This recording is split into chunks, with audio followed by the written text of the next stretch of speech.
Hey everyone, get ready to be spooked with bedtime scary stories set on rainy nights. The sound of raindrops and thunder will create the perfect, eerie ambiance.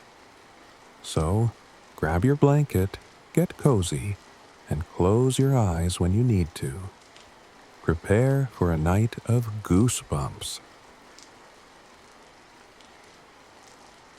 I had always been an avid reader, losing myself in the pages of countless books. But none captivated me quite like The Shadow of the Author, a horror novel by an obscure writer named Victor Thorne. It was a dark, twisted tale of a serial killer whose murders mirrored the chapters of a sinister manuscript. The story lingered in my mind long after I had turned the last page, its chilling atmosphere seeping into my thoughts and dreams. As a librarian in a small town, I had the freedom to indulge my literary passions.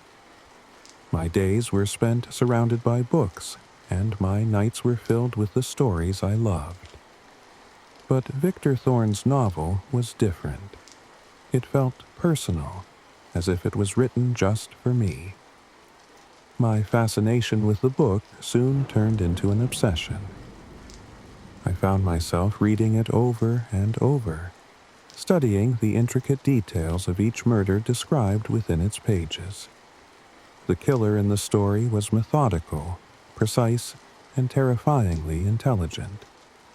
Each victim was chosen with care, their deaths orchestrated to perfection. One rainy evening, as I sat in my dimly lit apartment, a thought crossed my mind that sent a shiver down my spine. What if I could recreate the murders from the book? The idea was both horrifying and thrilling. I dismissed it at first, but the seed had been planted. Days turned into weeks, and the thought continued to fester. I began to see the world through the eyes of Victor Thorne's killer. Ordinary people became potential victims, their lives reduced to chapters in a macabre story. The line between reality and fiction began to blur, and I felt myself slipping into the dark abyss of the novel's influence. It started with small things. I would follow people home from the library, observing their routines and habits. I took notes, just like the killer in the book. My heart would race with excitement, my hands trembling with anticipation. I knew it was wrong, but I couldn't stop. It was as if Victor Thorne's words had taken control of me. Then, one night, I made my decision. I would become the killer from The Shadow of the Author. My first target was a woman named Sarah, a regular at the library. She was quiet, unassuming, the perfect victim. I followed her for days, learning her schedule and routines. I knew when she would be alone, vulnerable. On a cold, moonless night, I waited outside her apartment building, my heart pounding in my chest. I wore gloves to avoid leaving fingerprints, and I carried a knife, just like the killer in the book. I watched as Sarah unlocked her door and stepped inside. This was it, my moment. I slipped into her apartment, my footsteps silent on the carpeted floor. Sarah was in the kitchen, her back turned to me. I approached her slowly, the knife held tightly in my hand. My breath was shallow, my mind racing with the thrill of the hunt. Suddenly, she turned around, her eyes widening in shock. "Who are you? What are you doing here?" For a moment, the reality of my actions crashing down on me. But then I remembered the book, the killer's unwavering determination. I couldn't stop now. I lunged forward, the knife plunging into her chest. Sarah's scream echoed through the apartment, her blood splattering across the walls. I watched as she collapsed to the floor, her eyes pleading for mercy. But there was none. I was the killer, and this was my story. Over the next few weeks, the town was gripped by fear. The newspapers were filled with reports of the brutal murder, the police desperate to catch the killer. But I was careful, meticulous. I followed the steps laid out in Victor Thorne's novel, leaving no clues behind. Each new victim was chosen with the same care, their deaths mirroring the chapters of the book. I reveled in the power I felt, the control I had over life and death.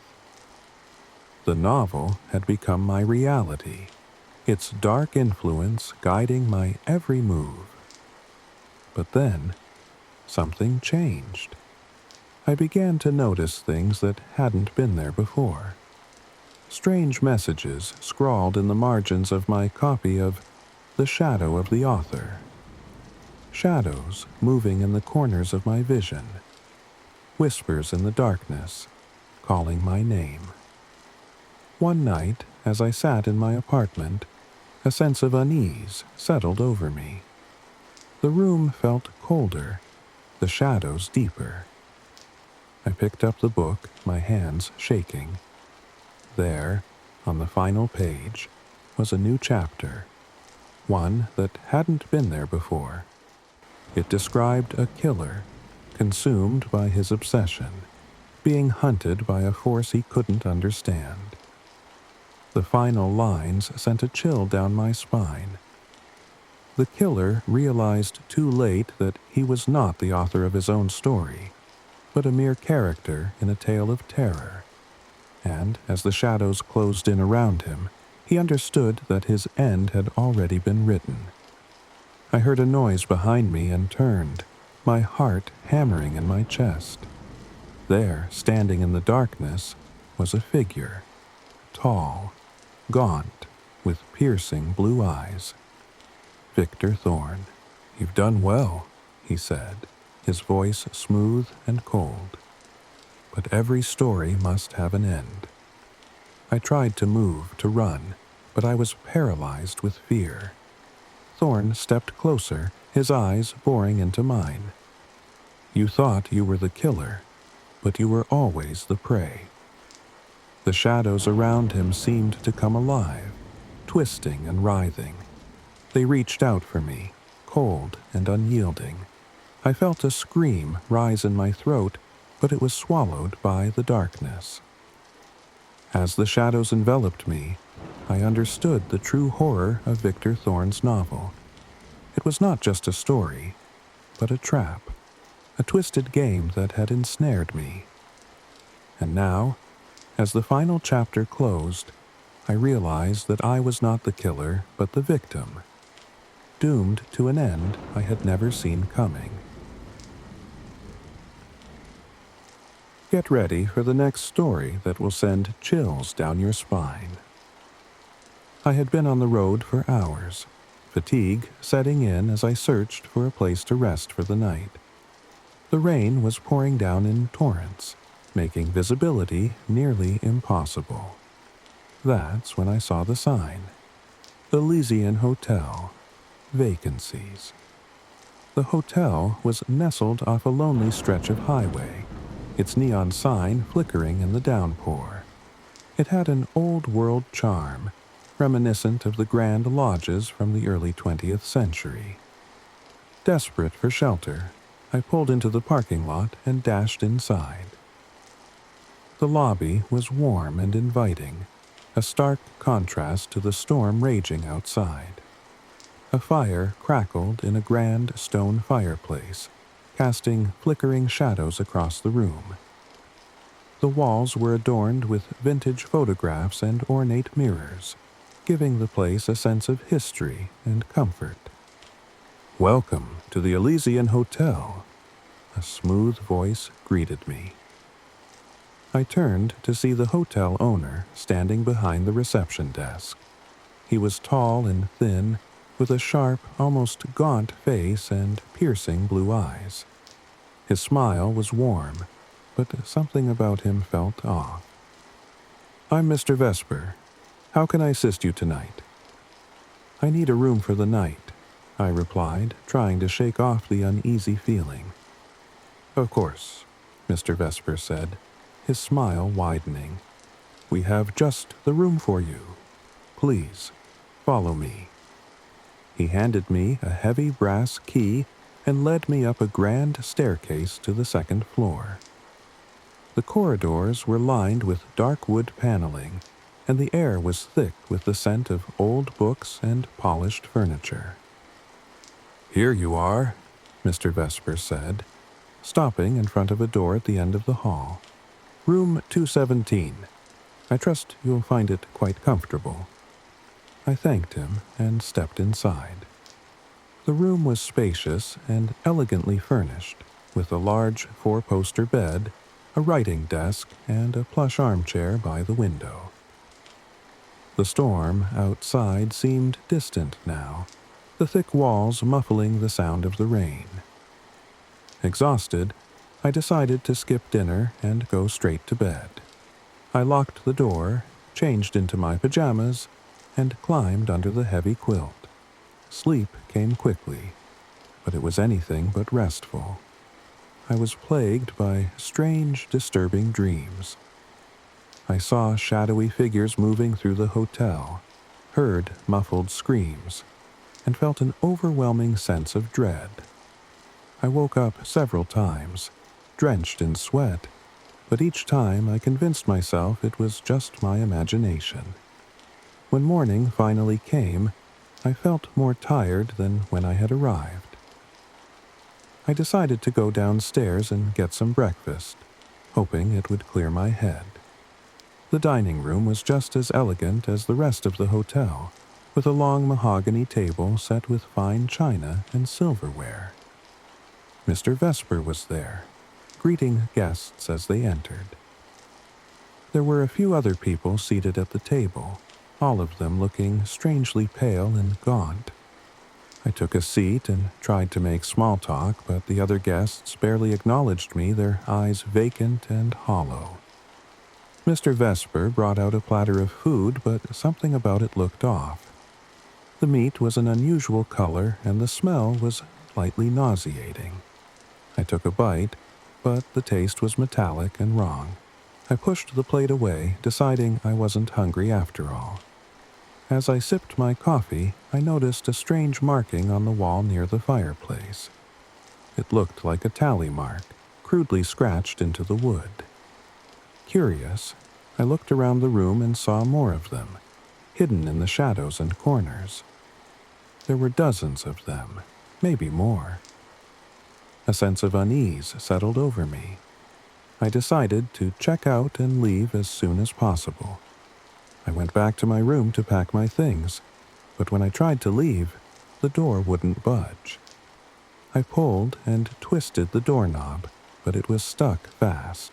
Panic set in. I pounded on the door, shouting for help, but no one came. The air in the room grew stifling, and I felt a wave of dizziness wash over me. I stumbled back, gasping for breath, and then I saw it. A small ventilation grate near the floor, through which a faint, sickly sweet smell was emanating. Desperate, I pried the grate open and peered inside. The duct was narrow, but I thought I might be able to fit. I crawled through, the metal scraping against my skin, and after what felt like an eternity, I emerged into a dark, dank basement. The smell was overpowering now, a nauseating mix of rot and decay. I gagged, covering my mouth with my sleeve as I stumbled through the darkness. My hand brushed against something wet and sticky, and I recoiled in horror. Using the light from my phone, I looked around and realized with a growing sense of dread that the basement was filled with bones. Human bones. Skulls, rib cages, and femurs lay in haphazard piles, some still with bits of flesh clinging to them. I turned to run, but then I heard it, a soft, slithering sound. like something wet dragging across the floor. I shone my light in the direction of the noise and saw Mr. Vesper emerging from the shadows, his eyes glowing with a malevolent hunger. "You shouldn't have come down here," he said, his voice dripping with malice. "Now you'll have to stay. Forever." I turned and fled, my heart pounding in my chest. I could hear him behind me, his footsteps slow and deliberate. I reached a heavy wooden door and threw it open, bursting out into the cool night air. I ran to my car, my hands shaking as I fumbled with the keys. The engine roared to life, and I sped away from the hotel, never looking back. Days later, I reported the hotel to the authorities, but when they arrived, they found nothing. No bones, no bodies, and no Mr. Vesper. The Elysian Hotel was abandoned, its once grand halls now filled with dust and cobwebs. But I know what I saw, and I know that somewhere out there, Mr. Vesper is still waiting, ready to welcome his next guest to the Cannibal's Inn. It's time for the third story of the night, The Curse of Black Hollow. Black Hollow was a quaint, picturesque town nestled in a valley surrounded by dense forests. With its charming streets and friendly townsfolk, it was the kind of place that seemed untouched by time. But beneath its serene facade lay a dark secret, one that had plagued the town for centuries. The legend spoke of Eliza Ravenscroft, a woman accused of witchcraft in the 17th century. The townspeople, gripped by hysteria and fear, had condemned her to burn at the stake. As the flames consumed her, Eliza cursed the town with her dying breath, vowing that Black Hollow would never know peace. Her final words echoed through the ages, "By fire and blood I bind you all. Suffer as I have suffered." For generations, the curse was dismissed as mere folklore, a ghost story to scare children. But strange occurrences continued to haunt Black Hollow. Crops withered overnight. Livestock died mysteriously, and people vanished without a trace. Yet, life went on, and the townsfolk learned to live with the inexplicable events that shadowed their lives. I moved to Black Hollow in search of a fresh start, unaware of its dark history. I had recently inherited my grandmother's old house, a quaint cottage on the outskirts of town. The townspeople were welcoming, but often spoke in hushed tones when the subject of the curse came up. I shrugged off their superstitions as old wives' tales, eager to settle into my new life. Evening, as I was unpacking boxes in the attic, I stumbled upon an old, dusty journal. It belonged to my grandmother, and the entries chronicled her life in Black Hollow. As I read through the pages, a sense of unease crept over me.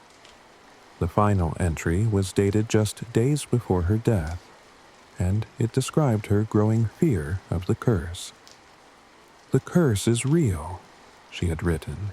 "Eliza's spirit lingers, seeking vengeance. I fear I am next." A chill ran down my spine as I read the words. Could it be true? I dismissed the thought, convincing myself it was just the ramblings of an old woman. But that night, I couldn't shake the feeling of being watched. Shadows danced on the walls, and the air grew cold. I told myself it was just my imagination, but deep down, I knew something was wrong. The next day, I decided to visit the town's library to learn more about Eliza Ravenscroft. The librarian, an elderly woman named Mrs. Wren, was more than willing to help. She led me to a dusty section filled with old records and journals. As I pored over the documents, a disturbing pattern emerged. Every generation, A series of unexplained deaths and disappearances occurred, all pointing back to the curse. Mrs. Wren noticed my growing concern and leaned in close. "There's more," she whispered. "They say Eliza's spirit roams the woods at night, seeking revenge. If you see her, it's already too late." That evening, I couldn't shake the feeling of dread. The sun had set, and the moon cast an eerie glow over the town. I decided to take a walk to clear my mind, hoping the fresh air would calm my nerves. As I wandered through the darkened streets, I heard whispers carried by the wind. The trees seemed to close in around me, their branches like skeletal fingers reaching out. Without realizing it, I found myself at the edge of the forest. The air was thick with tension, and a sense of foreboding washed over me. I hesitated, but an inexplicable force seemed to draw me in. I stepped into the woods, the shadows swallowing me whole. As I ventured deeper, the whispers grew louder, more insistent. I felt eyes on me, unseen but unmistakable. Suddenly, I saw a figure in the distance.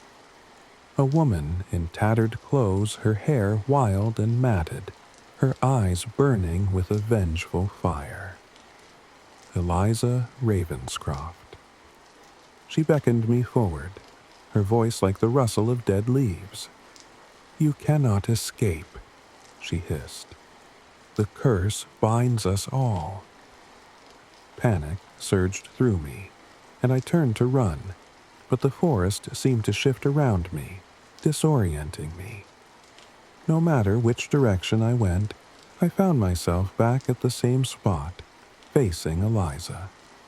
Her laughter echoed through the trees, a sound of pure malice. In desperation, I stumbled upon an old clearing where the remnants of a stone altar lay crumbling. The air grew thick with the scent of burning wood and blood. I realized with horror that this was where Eliza had been executed, her final resting place and the source of her curse. I felt a cold hand on my shoulder and spun around to find Mrs. Wren standing there, her eyes empty and hollow. "You should have left well enough alone," she said, her voice devoid of emotion. "The curse demands a sacrifice."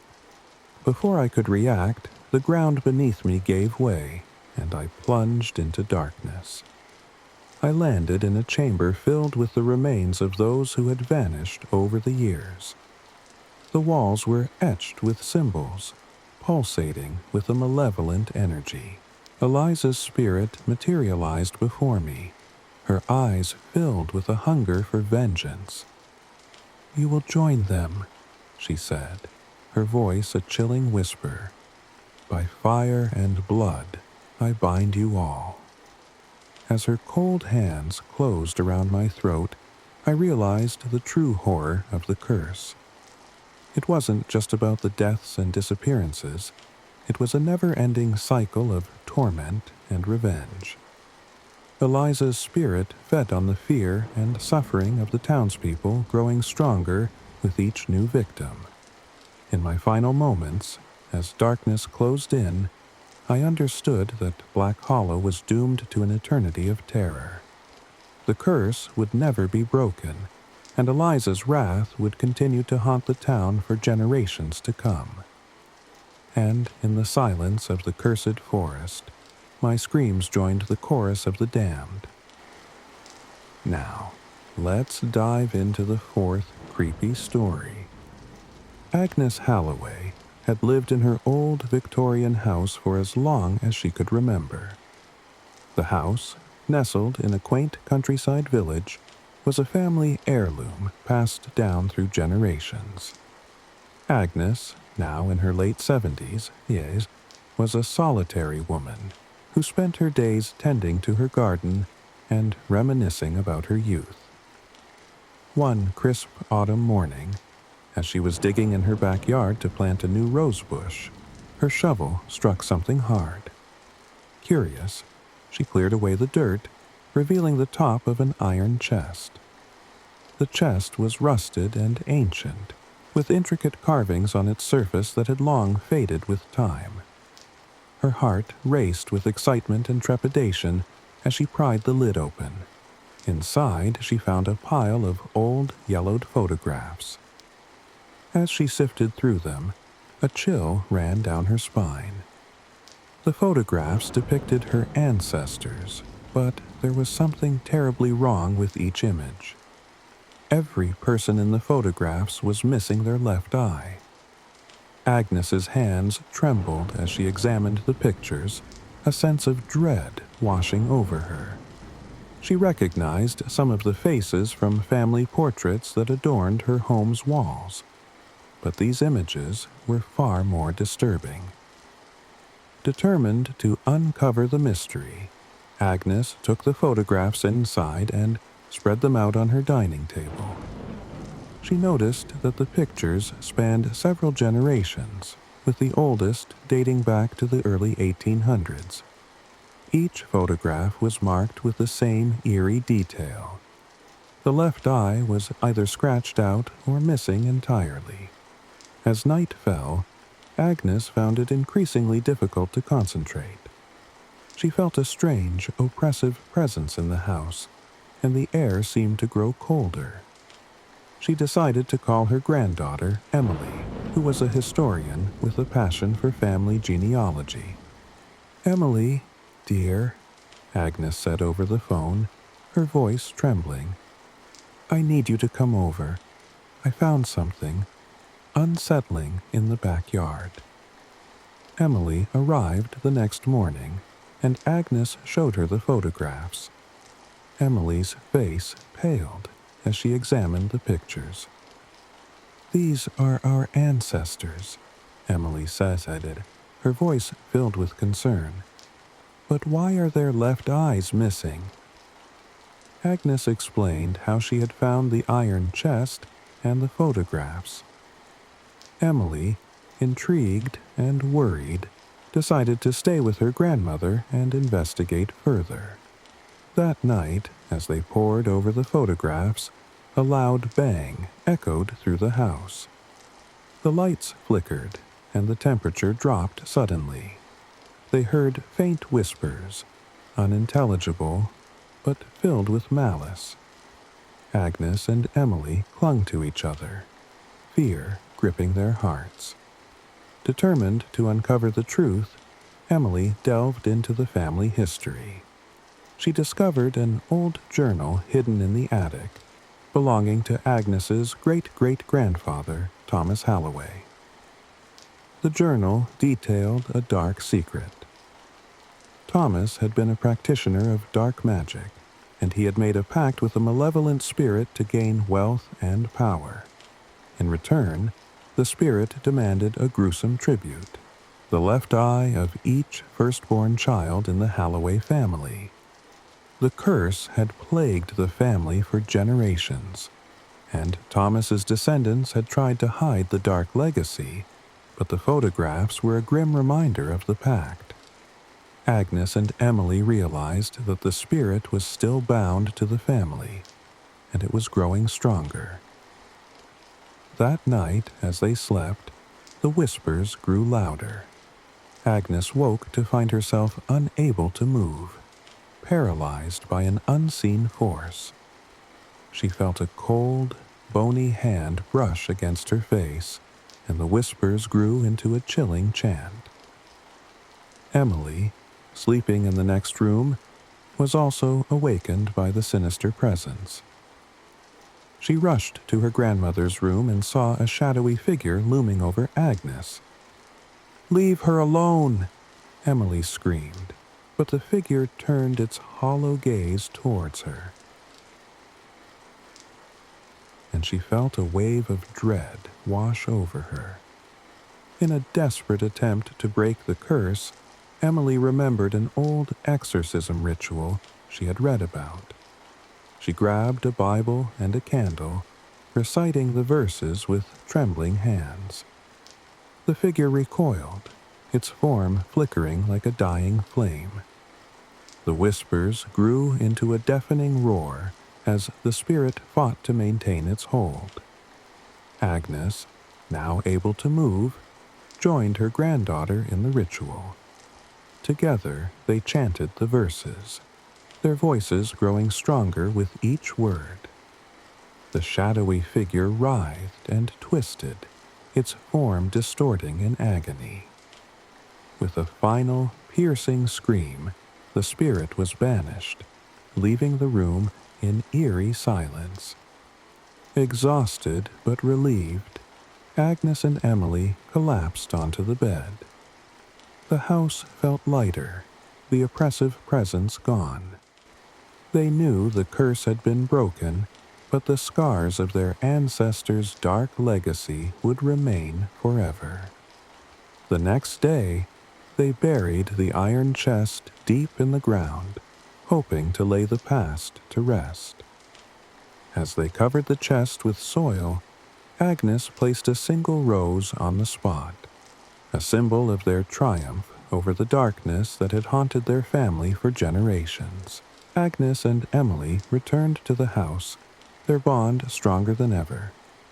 They knew they had faced a great evil and emerged victorious. The photographs were burned, the ashes scattered to the wind, ensuring that the curse would never return. And so, the Holloway family found peace, their legacy no longer tainted by the dark deeds of the past. But on quiet nights, when the wind howled through the trees and the moon cast eerie shadows, Agnes and Emily would sometimes feel a chill in the air, a reminder of the darkness they had banished but would never forget.